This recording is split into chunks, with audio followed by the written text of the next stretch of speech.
Today, I'd like to try to throw a little bit of understanding upon something that's a big problem, at least for many people.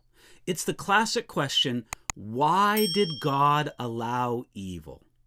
Now, we believe in a God who's all-wise and all-powerful.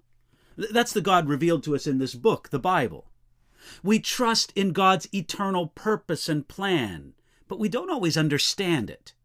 So why did God find it necessary or good to allow Satan's evil to happen? And then once it happened, why did God allow it to continue? Now that's a question that's troubled philosophers and thinkers for centuries. And in addressing the question biblically, we should start in admitting that right now, we do not live in the best possible world.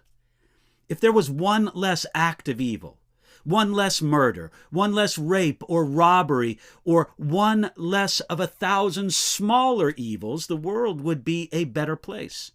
So, if God is all-powerful, why hasn't He made this the best possible world? Well, part of our problem is that we think that the best possible world would be a world that we imagine to be the world of innocence. We usually think that the best possible world is the one where sin has never occurred.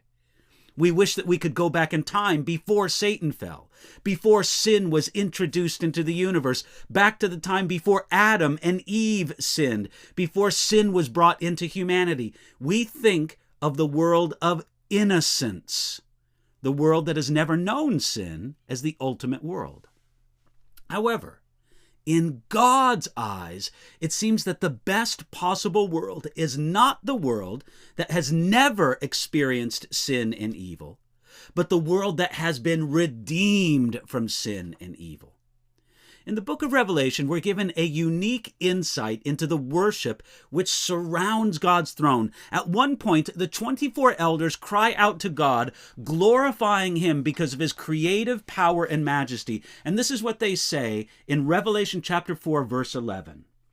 You are worthy, O Lord, to receive glory and honor and power, for you created all things, and by your will they exist and were created. Okay, that's praising God for His creative power.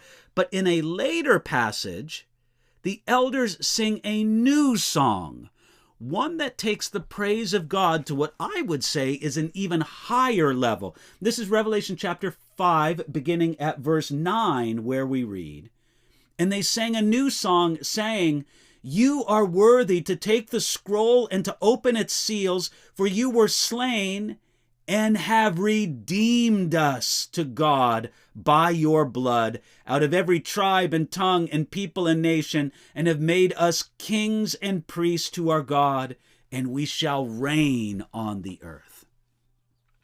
As we follow the course of God's entire work of redemption, we are driven to see that the work of redemption is greater than the work of creation.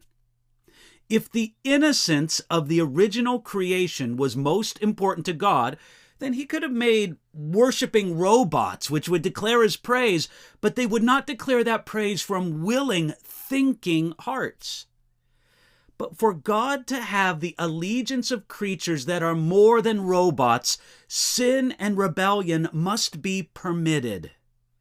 The greatest work of God is in redeeming those creatures of His who have rebelled, but by His grace they've turned their hearts to Him. Looking at the eternal purpose and plan of God as it is set in motion, we can't help but be pained at the magnitude of sin and evil. And we admit that this is not the best possible world, but we absolutely believe that it is the best way to the best possible world. The best possible world is the world in which all things are resolved, where all true righteousness is rewarded, where all true evil is properly judged. It is the resolution of all things in Jesus Christ. This is another place where our understanding of God's eternal purpose can help us make it through another day, right here, right now. So the next time you wonder why a particular sin or evil has been allowed to confront your life, remember that God's greatest purpose is found in triumphing over that evil. Now, we may long for a state of innocence, but God knows that His glory is most evident in His work of redemption, and He invites us to be a part of that work. Join in with God's great work of redemption, and do it today.